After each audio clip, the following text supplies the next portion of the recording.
பர்திமேயு சுவிசேஷ ஊழியங்கள் வழங்கும் நற்செய்தி நேரம். தேவ செய்தி பாஸ்டர் ஆர். அகஸ்டின்.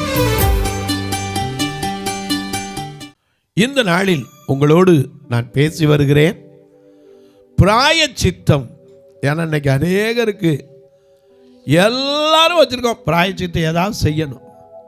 சிலெல்லாம் சொல்றீங்க, எனக்கு மட்டும் இந்த வியாதியிலேருந்து சோகம் கொடுத்தா ஐயா நான் ஏதாவது பணம் கொடுக்குறையா. பணத்தை கொடுத்து பாவத்தை தீர்க்க முடியாதுங்க. பணத்தை கொடுத்து பாவத்தை தீர்க்க முடியாது. எனக்கு அன்பார்களே, வேதமே நமக்கு சொல்லியிருக்கு. என்ன சொல்லியிருக்கு? மிக அழகா சொல்லியிருக்கு. அன்றைக்கு சில பெண்கள் ஆஸ்திகளினாலே கூட கர்த்தருக்கு ஊழியம் செய்தார்களாம். சூசாவின் காரியக்காரனுடைய மனைவி யோகன்னாலும் சூசன்னாலும் தங்கள் ஆஸ்திகளினால் ஊழியம் செய்தார்களாம். ஆண்டவருக்கு கொடுக்கிறது இருக்கே, நீ மெய்யாக உண்மையாய் மனம் திரும்பி கொடுப்பாயானால், நியாயமா சம்பாதிச்ச ஆசீர்வாதத்திலிருந்து கொடுப்பீங்கன்னா கர்த்தர் உன் காரியத்தை வாய்க்க செய்யவே செய்வார். சில நேரம் ஐயா நான் தவறு செஞ்சுட்டு அதுக்கு பிராயச்சித்தம் என்ன? வேற ஒன்றும் பலி கொடுக்க வேண்டியதில்லை. ஏன்னா ஆண்டவர் சொல்லிட்டார், உன் பலிகளின் திரள் எனக்கு என்னத்துக்கு? நான் மிருக ரத்தம், ஆட்டு ரத்தம், மாட்டு ரத்தம்லாம் கேட்கறதே இல்லைப்பா. யூதாஸ் காரியத்தை செய்யக்கூடாத காரியத்தை செஞ்சான். இயேசு கிறிஸ்துவோடு இருந்தவன் அப்பம் தோய்த்து கொடுத்த போது அவன் பெற்றுக்கொண்டவன். ஏன்னா அந்த கடைசி பஸ்காவில் ஒவ்வொருத்தையும் அப்படி போய் வஸ்திரம் கழட்டி மறு சேலை எடுத்து அறையில் கட்டி கொண்டு அவர் என்ன செய்தாராம்? பந்தி ஒவ்வொருவருக்கும் வைத்திருந்தார். அந்த பந்தியை புசிக்க அவர் ஆசையாக இருந்தார். அப்போ ஒவ்வொருத்தரும் கேட்டாங்க, உங்களில் ஒருவன் என்னை காட்டி கொடுப்பான்னார். அப்போ எல்லாரும் என்ன கேட்டாங்க? நானோ நானோ நானோன்னார். இன்னைக்கும் சொல்றேன், உங்க வேதாகமத்தை தயவு செய்து மத்தேயு 27ஆம் அதிகாரத்துக்கு எல்லாரும் சேர்ந்து எடுத்துக்கிறீங்களா?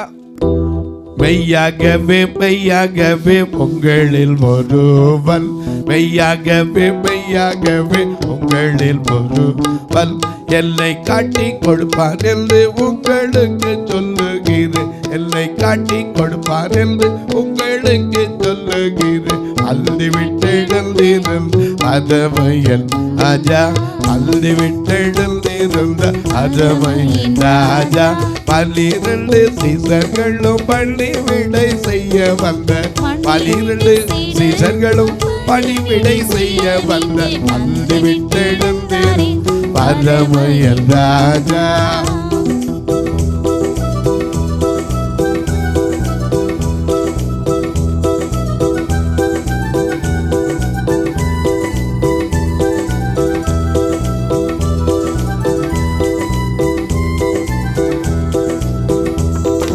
பாத்திரத்தில் தண்ணி மொண்டு சீசரண்டை வந்து, பாத்திரத்தில் தண்ணி மொண்டு சீசரண்டை வந்து, சீசருடைய கால்கள் சீக்கிரமாய் கழுவினானே, சீசருடைய கால்கள் சீக்கிரமாய் கழுவினானே, பந்தி விட்டு எழுந்திருந்த பரமயன் ராஜா.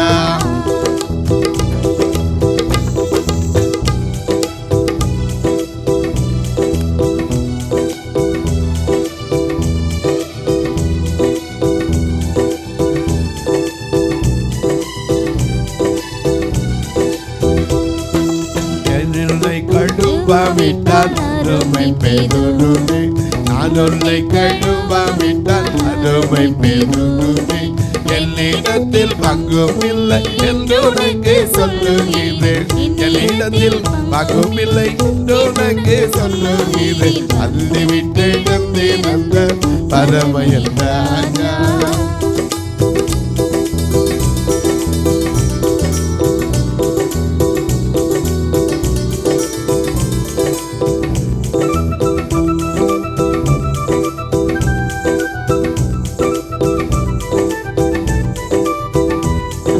மெய்யாகவே மெய்யாகவே உங்களில் ஒருவன், மெய்யாகவே மெய்யாகவே உங்களில் ஒருவன் என்னை காட்டி கொடுப்பான் என்று உங்களுக்கு சொல்லுகிறேன். என்னை காட்டி கொடுப்பான் என்று உங்களுக்கு சொல்லுகிறேன். அள்ளிவிட்டு எழுந்து வந்த பரமயின் ராஜா.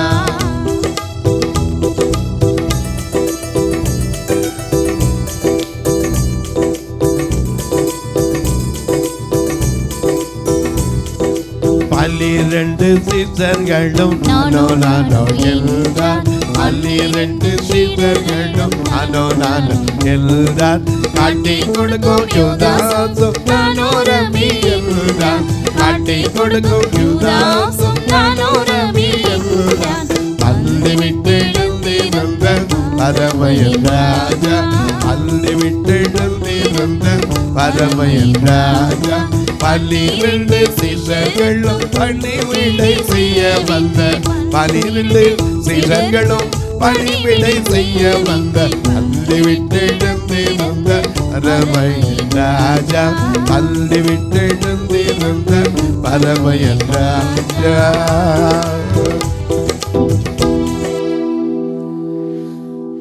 இந்த பந்திக்கு தான் ஆண்டவர் ஆசையா இருந்தார். லூக்கா 22:15 வாசிக்கிறோம். நான் உங்களோடு இந்த பஸ்காவை புசிக்க மிகவும் ஆசையாயிருந்தேன். இந்த ஆசையா இருக்கிற பஸ்காவில் ஒவ்வொருத்தருக்கும் அப்பத்தை தோய்த்து கொடுத்தார்.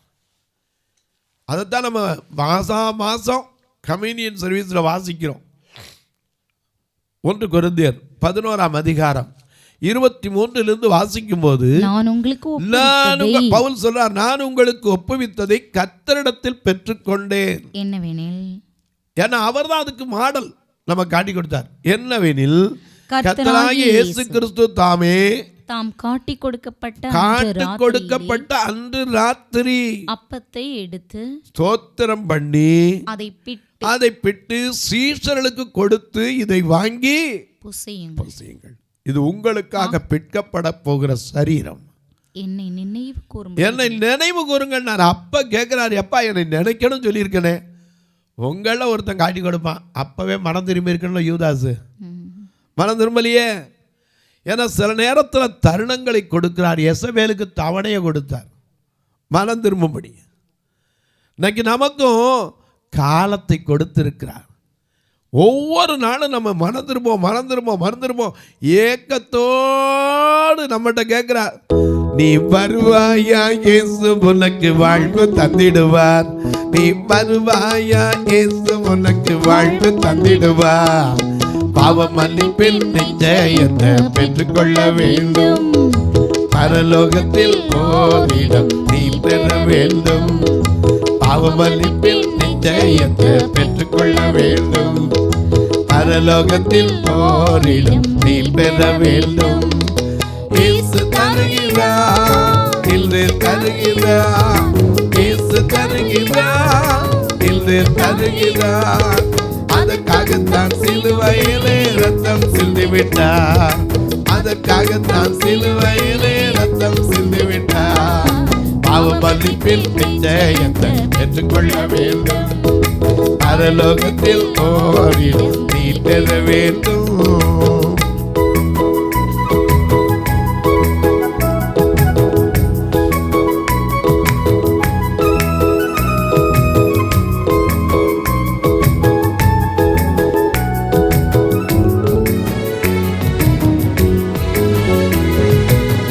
முதலாய் ஐயா, முதலாய் அம்மா, முதலாய் தேவனுக்கு உகந்தது தேடு. முதலாய் தேவனுக்கு உகந்தது தேடு. இது எல்லாமே அவர் உனக்கு சேர்த்து தந்திடுவார். இது எல்லாமே அவர் உனக்கு சேர்த்து தந்திடுவார். பாவ மன்னிப்பில் நிச்சயத்தை பெற்றுக்கொள்ள வேண்டும். பரலோகத்தில் ஓரிடம் நீ பெற வேண்டும்.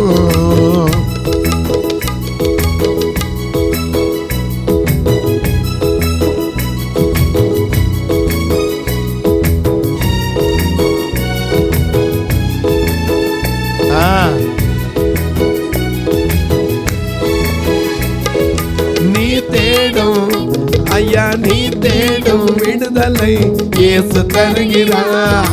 நீ தேடும் விடுதலை இயேசு தருகிறார். ஐயா நீ நாடும் விடுதலை அவனிடம் உண்டு. அம்மா நீ நாடும் விடுதலை அவனிடம் உண்டு. பாவமளிப்பில் நிச்சயத்தை பெற்றுக்கொள்ள வேண்டும். பரலோகத்தில் ஓடி நீ பெற வேண்டும். ஏலேலோ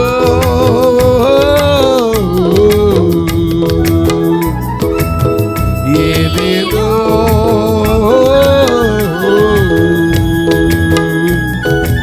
ஏலேலோ ஐலசா ஏலேலோ ஏலேலோ ஐலசா ஏலேலோ ஏலேலோ ஐலசா ஏலேலோ ஏலேலோ ஐலசா ஏலேலோ.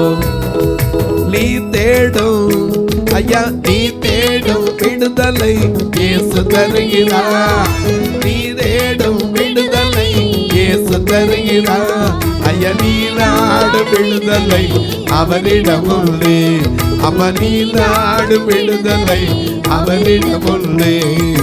பாவமளிப்பில் நிச்சயத்தை பெற்றுக்கொள்ள வேண்டும். பரலோகத்தில் ஓரிடம் நீ பெற வேண்டும். இயேசு தருகிறார் இன்று தருகிறார். இயேசு தருகிறார் இன்று தருகிறார். அதற்காகத்தான் சிலுவையிலே ரத்தம் சிந்தி விட்டார். அதற்காகத்தான் சிலுவையிலே ரத்தம் சிந்தி விட்டார். நல்ல கவனிங்க. விடுதலை கொடுக்கிறதுனால கிடைச்சிட அது பிராயச்சித்தம் எது செய்யணுமோ அதை செய்யணும். இன்னைக்கு அநேகருக்கு எல்லாம் செஞ்சுட்டாலும் சரி. எனக்கு அன்பான லூக்கா 11:43 வாசிங்க. அங்கே ஒரு காரியம் சொல்லியிருக்கு பாருங்க. லூக்கா எழுதின சுவிசேஷம் 11ஆம் அதிகாரம் 43ஆம் வசனம். பரிசேயரே உங்களுக்கு ஐயோ, ஜெபாலயங்களில் முதன்மையான ஆசனங்களையும். முதல்ல போய் நான் உட்காரணும் இல்லை, கடைசியா இரு, தாழ்மையா இரு. மேன்மைக்கு முன்னானது தாழ்மை. மறந்துடக்கூடாது. அதைத்தான் இயேசு செய்தார். உட்கார வச்சு சீசர்களை உட்கார வச்சு பந்தி கொடுக்கிறார். எல்லாருடைய காலக்களை பந்தி கொடுக்கிறார். ஒவ்வொருத்தர் வாயிலும் தகப்பன், அதான் அந்த அன்பு. ஒவ்வொருத்தர் வாயிலும் இதை பிட்டு இதை வாங்கி புசியுங்கள். அது மட்டும் இல்லை, பாத்திரத்தை எடுத்து ஸ்தோத்திரம் பண்ணி இதை பானம் பண்ணுங்கள். இது என் புதிய உடன்படிக்கையின் ரத்தங்கிறார். அப்போ கேட்குறார், உங்களில் ஒருத்தன் என்னை காட்டி கொடுப்பாப்பா. அப்போ காலில் விழுந்திருக்க வேண்டாம், ஆண்டவரே என்னை மன்னிங்கப்பாரு சொல்லி. ஏன்னா அந்த ஆத்மாவை ஆண்டவர் தேடுறவர் தானே. ஆண்டவர் ஆன்மாவை விரும்புகிறார். மாண்டிட்ட ஆன்மாவை தேடுகிறார். அண்டிடும் ஏழைக்கு அருளுகின்றார். வேண்டிடும் துரோகிக்கு இறங்குகிறார். துரோகியா இருந்தா சரி, அவனை கூட நாம பாடுறோம் எல்லாத்துக்கும். பண்ணின துரோகம் எல்லாம் எண்ணினால் எத்தனை கோடி, பாதகத்து கொண்டோ இல்லை பரிந்த பித்தேனை தேடி. பண்ணின துரோகம் எல்லாம் எண்ணினால் எத்தனை கோடி, பாதகத்து கொண்டோ இல்லை பரிந்த பித்தேனை தேடி. கண்ணினாலும் திருமணி காணல் தகுமோதா, கடையன கருள் பூரி மாடியோமுல் இயேசு சாமி. உன்னை அன்றி பேரே கதி ஒருவர் இல்லையே சாமி. தன்னையே பலியாயிருந்த மன்னுயிர் ரட்சகனை அன்னை தந்தை புத்தா சுத்தா யாரும் உதவுவாரோ. அன்னை தந்தை புத்தா சுத்தா யாரும் உதவுவாரோ. அதிசய பல்லுவேல ஆசையில் இயேசு சாமி. உன்னை அன்னை பேரே கதி ஒருவர் இல்லையே சாமி. தன்னையே பலியாயிருந்த மன்னுயிர் ரட்சகனை.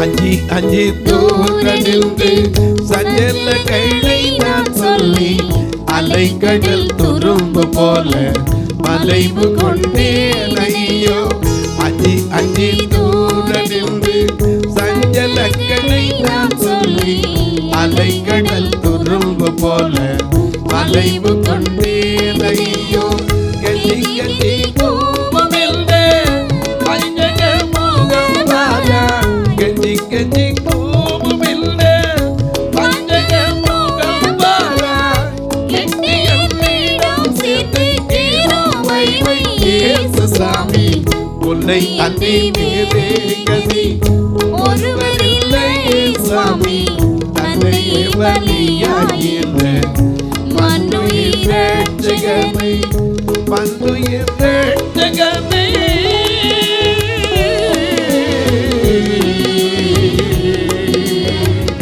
மன்னுயிர் ரட்சகனை.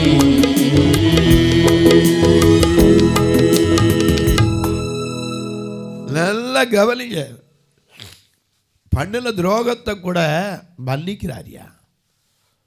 யூதாஸ் காரியத்தை பண்ண துரோகமா இல்லையா? ஆனா தீர்க்க தரிசனத்தின்படி அது நிறைவேறணும். எப்பவுமே ஆண்டவர் கடைசி வரைக்கும் அவர் தம்ம அனுப்புனவருடைய சித்தத்தை செய்யத்தான் இருந்தார். இந்த பாத்திரம் என்னை விட்டு நீங்க கூடுமானா ஆயினும் உம்முடைய சித்தத்தின்படி நடக்கட்டும். ஏன் சித்தத்தின்படி வேண்டாம்? அதனால யூதாஸ் காரியத்தை அந்த இடத்துல வெளிப்படுத்திருக்க முடியாதா? டேய் நீ தாண்டா அப்படின்னு தான் எப்படி இருந்திருக்கும்? நாத்தான் வெளிப்படுத்தினா தாவீத, நீ ஏன் அந்த மனுஷன் சொல்லலையா? 2 சாமுவேல் 12ஆம் அதிகாரத்தில் தாவீது செஞ்ச தப்ப நாத்தான் வெளிப்படுத்தினார். நீ தாண்டா அந்த மனுஷன். அந்த இடத்துல ஆண்டவர் சொல்லலை. ஏன்னா ஆண்டவர் தாவீதிலும் பெரியவர் இங்கே இருக்கிறார், அவர்கிட்ட சொல்லுங்க, அவர்கிட்ட சொல்லுங்க. என்கிட்ட சொல்லியோ உங்கள்கிட்ட சொல்லியோ நான் உங்கள்கிட்ட சொல்லியோ ஒரு பிரயோஜனம் கிடையாது. அவர்கிட்ட சொல்லுங்க. அவர் எப்படி இருக்கார்? எல்லா நியாயத்தை நீக்கி நம்மை சுத்திகரிப்பதற்கு, த பியூரிஃபிகேஷன். ஏன்னா எனக்கு வீட்டில் பியூரிஃபையர் போடுறோம், வாட்டர் பியூரிஃபையர். எதுக்கு? சுத்தமான தண்ணி வேணும்.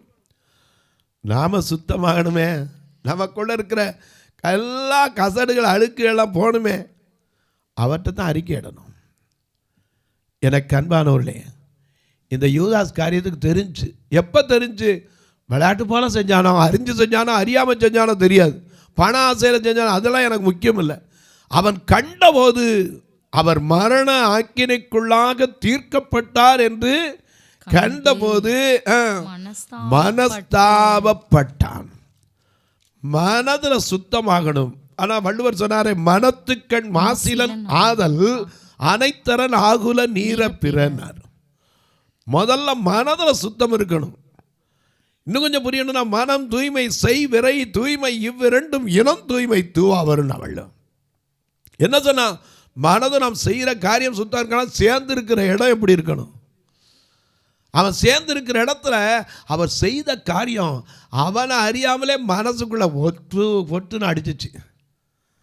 நான் செய்துட்டேனே, ஐயோ நான் செஞ்சுட்டேனே, தப்பு செஞ்சுட்டேன், செய்யக்கூடாத செஞ்சுட்டேனே சொல்லி அவன் கண்டபோது மனஸ்தாபப்பட்டு என்ன செய்யறான்? வாசிங்க. மனஸ்தாபப்பட்டு அந்த 30 வெள்ளிக்காசு, அந்த 30 காசு. எந்த 30 காசு? காட்டிக்கொண்டு தான் 30 வெள்ளி காசுக்காகவே கர்த்தர் இயேசுவை காட்டிக்கொண்டு தான் 30 வெள்ளி காசுக்காகவே கர்த்தர் இயேசுவை கொலை செய்யவே கொண்டு போனாரே கொல்கதா மலைக்கு. இயேசுவை பாவிக்கு புகலிடம் சுரட்சகர் பாவிலில் பலியாக ஆண்டாரே.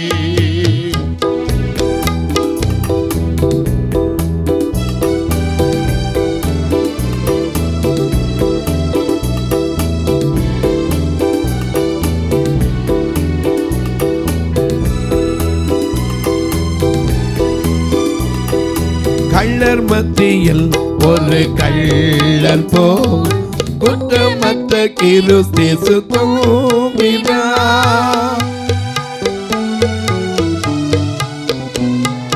கள்ளர் மத்தியில் ஒரு கள்ளர் போ குற்றமற்ற கிறிஸ்து தூங்கினார். பரிகாசமும் பசிதாகமும் படுகாயமும் அடைந்ததே ஆவிக்கு பொங்கலிடம் சுரட்சிக ஆரினில் பலியாக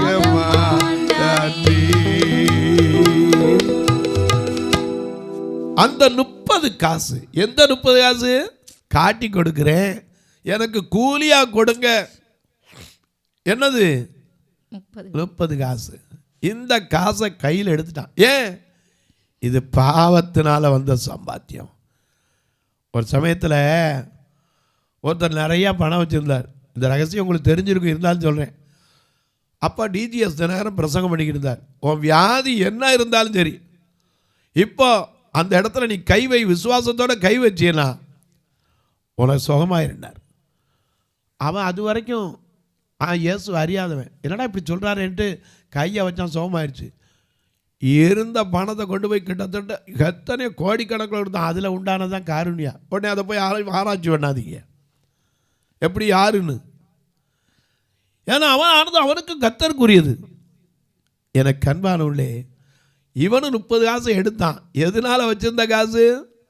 இயேசு கிறிஸ்து அவன்கிட்ட பணப்பைய கொடுத்துருந்தான். அந்த பைய தூக்கலை. எதை மட்டும்தான் எடுத்தான்? 30 காசு. அந்த 30 காசை வாசிங்க. அந்த 30 வெள்ளிக்காசை, அந்த 30 வெள்ளிக்காசை பிரதான ஆசாரியரிடத்திற்கும் யாரு கொடுத்தாங்களோ அவங்க இடத்துக்கு போய், ஐயா இதை திருப்பி வாங்கிக்கங்க. பாவம் போயிருமா? இல்லைங்க. அதுக்கு இயேசுகிட்ட போய், ஆண்டவரே நான் தெரியாமல் செஞ்சுட்டேன்னா ஒரு நிமிஷத்தில் மன்னிச்சிருப்பாரு, இன்றைக்கு என்னோடு கூட பரதேசில் இருப்பான்னு சொல்லலையா? இவன் அங்கே போகல, பிரதான ஆசாரியர் இடத்துல போய் இடத்திற்கும் திரும்ப கொண்டு வந்து, திரும்ப அந்த காசை தூக்கிட்டு வந்து, குற்றமில்லாத ரத்தத்தை நான் காட்டி கொடுத்ததினாலே பாவம் செய்தேன் என்றான். அதுக்கு அவங்க சொன்னாங்க, எங்களுக்கு என்னப்பா ஒன்பாடு. ஏன்னா பாவி மனம் திரும்புறதுக்கு தான் அவர் எதிர்பார்க்கிறார். துன்மார்க்கன் தன் துன்மார்க்கத்தில் சாவது கர்த்தருக்கு எவ்வளவே பிரியமோ. எசேக்கியேல் தீர்க்கதரிசி அதை குறித்து வாசிக்கிறோம். துன்மார்க்கன் தன் துன்மார்க்கத்தில் அழியணும்னு ஆண்டவர் விரும்புகிறவர் இல்லை, அவன் மனம் திரும்புவதை தான் எதிர்பார்க்கிறார். இன்றைக்கு நீங்கள் நானும் பிராயச்சித்தம் செய்ய வேண்டியது இல்லைங்க. பல பேர் கேட்குறீங்க, நான் செஞ்ச பாவத்துக்கு ஏதாவது செஞ்சால் தீருமா? தீராது. அப்போ எதையா தீர்றதுக்கு வழி? ஆண்டவரிடத்தில் போய் அறிக்கையிட்டு, ஆண்டவரே நான் செஞ்ச காரியத்தை மன்னிங்கன்னு கேட்டால் போதும். ஆண்டவர் எப்போ வருவேன்? ஒரு தகப்பன் எதிர்பார்க்கிறான். லூக்கா எழுதின சுவிசேஷத்தில் நீங்கள் போய் படித்து பாருங்க, 15ஆம் அதிகாரத்தில் 17ஆம் வசனத்தில் அவன் எப்போ வருவான், எப்போ வருவான், இவன் எழுந்து தகப்பனத்து போவேன்னா அதுக்கு முன்னாடி தான் அவன் காத்துக்கிட்டே இருக்கான். வந்து தகப்பனே பரத்துக்கும் உமக்கும் விரோதமாய் பாவம் செய்தேன்னு சொன்னானோ இல்லையோ, கட்டி தழுவி அவன் மேலே அவ்வளவு அன்பு செலுத்தினான். இன்றைக்கு ஆண்டவர் அப்படி தான் உன்னை காத்திருக்கிறார். ஆண்டவரிடத்துல வந்து சொல்லணும். என்ன சொல்லணும்? ஐயா நான் அறியாமல் செஞ்சுட்டேன், ஆண்டவரே என் பாவத்தை மன்னிங்க, என் காரியங்களை மன்னிங்க. இன்றைக்கு மன்னிக்க காத்திருக்கிறார். அதுக்காக நீ பிராயசித்தை வேற ஒன்றும் கொடுக்க வேண்டியதில்லை. தங்கத்தை கொடுக்கணும், வைரத்தை கொடுக்கணும், நீ வெள்ளியை கொடுக்கணும், அதை ஆண்டவர் எதிர்பார்க்கவே இல்லை. உன் பலிகளின் திரள் எனக்கு என்னத்துக்கு? தொலைக்காட்சியில் பார்க்கிற என் அன்பு மக்களே, இந்த நிகழ்ச்சியை நாள்தோறும் பார்க்குறீங்க, கேட்குறீங்க, பரவசம் அடைகிறீங்க. ஒரு வார்த்தை ஜெபம் பண்ணுறீங்களா? எதுக்கு பிரதர்? இந்த நிகழ்ச்சி தொடர்ந்து வர்றதுக்கான தேவை சந்திக்கப்படணும். ஏன்னா எங்கள் ஆலயம் பெரிய ஐஸ்வர்யவான்களுடைய ஆலயம். வந்து பாருங்க, 2 கண்ணும் தெரியாது, தான் போட்டிருக்கிற ட்ரெஸ் கலர் தெரியாது, தான் பக்கத்தில் நிற்கிறது ஆனா பெண்ணா பேசினால் ஒழிய தெரியாது, முன்னாடி இருக்கிற பள்ளம் மேடு தெரியாது. ஆனால் அவர்களுக்கு ஒன்றே ஒன்று தெரியணும், இயேசு யார்? பாவங்களை மன்னிக்கிறவர். இயேசு யார்? பரிசுத்தமாக்குகிறவர். இயேசு யார்? நமக்காக ஒரு இடத்தை ஆயத்தம் பண்ணி இருக்கிறவர். இயேசு யார்? தன்னோடு நம்மளை வைத்துக்கொள்ள விரும்புகிற தேவன்.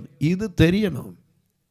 இதுக்கு தான் இத்தனை 10 டிவியில் கத்தி எங்கெங்கோ ரோட்டில் பிரசங்கம் பண்ணி இவங்களை எப்படியாவது நடத்தணும். ஞாயிற்றுக்கிழமைப்பா வந்து பாருங்கள். ஏன்னா ஒருத்தரை கூட நான் சாப்பிடாமல் அனுப்புறதில்ல. மதுரையில் பார்த்தீங்கன்னா ஒவ்வொரு குடும்பத்துக்கும் 4 கிலோ அரிசி வாரம் கொடுத்து அனுப்புவேன். நீங்களும் கர்த்தர் ஏவினால் ஐயா பொருளாகவும் தாங்கலாம், காணிக்கையாகவும் கொடுக்கலாம். ஆனால் கட்டாயம் இல்லை, விசனமாக இல்லை. எனக்கு அன்பானவர்களே, நீங்கள் கேட்கலாம், எப்படி வருதா நாங்கள் தொடர்பு கொள்ள? இதில் 2 நம்பர் வந்துக்கிட்டே இருக்கும். ஃபோன் நம்பர், ஜிபே, ஃபோன்பே உண்டு. ஒருவேளை கணக்கு வைக்கிறவங்க என்கிட்ட கேளுங்க, அதுக்கு தனி நம்பர் இருக்குது, தரேன். ஒரு நாள் உணவு கொடுக்க உதவலாம், உடை கொடுக்க உதவலாம், ஊன்றுகோல் கொடுக்க உதவலாம், ஒரு கட்டுமான பணிக்கு உதவலாம். ஏன் ஒரு ஆண்டவர் ஏவுனா இந்த மக்களை கூட்டிகிட்டு வர்றதுக்கு மாதம் 16,000 ரூபா கொடுக்குறோம். வருஷத்துக்கு என்னாச்சுன்னு பாருங்க. வாடகைக்கு எடுக்காமல் ஒரு சொந்த வேலையை கர்த்தர் ஒருத்தரை கொண்டு வாங்கி கொடுக்கலாம். நீங்களும் அதுக்காக ஜெபம் பண்ணுங்க. நான் இப்போ உங்களுக்காக ஜெபிக்கட்டுமா? என்னோட சேர்ந்து நீங்களும் ஒருமனப்பட்டு சொல்லுவீங்களா? அன்பில் தெய்வமே, ஆறுதலின் நாயகரே, வழிகாட்டும் நல்ல துணையாளரே, வரங்களை அள்ளி தருகிறவரே, எங்களுடைய மீறுதல்கள் நீங்க என்னை சுத்திகரியும். அன்னைக்கு தாவீது சொன்னானே, ஐயா நான் மீறுதல் செய்தேன், நான் பாவம் செய்தேன், என்னை சுத்திகரியும் என்று சொன்னபோது அவர் சுத்திகரிக்கிற தேவனாயிருக்கிறார். அன்பின் தெய்வமே, யார் யார் தங்கள் மனசாட்சியில குத்தப்பட்டவர்களாய், யார் யார் தங்கள் மனதிலே செய்த காரியங்களை நினைத்தவர்களாய் இந்த இடத்துல தொலைக்காட்சி முன்னாடி உட்கார்ந்துட்டு ஐயோ நான் செய்யத்தகாதது செஞ்சிட்டனேன்னு சொல்லி கண்ணீர் வடிக்கிற மக்களுக்காய், ஐயோ இந்த பாவத்திலிருந்து என்னால் தவிர்க்கவே முடியலன்னு கண்ணீர் வடிக்கிற மக்களுக்காய், இதிலிருந்து விடுபடணும்னு ஆசைப்படுறேன், விடுதலை பெற முடியலன்னு சொல்லி வேதனைப்படுகிற மக்களுக்காய் ஜெபிக்கிறேன். ஒவ்வொருவருடைய கண்ணீரை காண்கிறவர், கதறுதலை கேட்கிறவர், வேதனையால் அறிகிறவர், விடுதலை தருகிறவராய் இருப்பீராக. இந்த ஊழியத்தை தாங்குகிற, ஜெபிக்கிற, கொடுக்கிற எல்லா மக்களையும் ஆசீர்வதிப்பீராக. வானத்திற்கு பூமிக்கும் சகல அதிகாரம் கொண்ட இயேசு கிறிஸ்துவின் ஈடு இணையற்ற வல்லமையான நாமத்தில் ஜெபிக்கிறேன் நல்ல பிதாவே, ஆமென். சபை ஆராதனை ஞாயிறு காலை 10 மணி முதல் 12 மணி வரை. இடம் பர்திமேயு சுவிசேஷ ஆலயம், அன்னை சத்யா நகர், இளமனூர் அஞ்சல், சக்கிமங்கலம் வழி, மதுரை மாவட்டம்.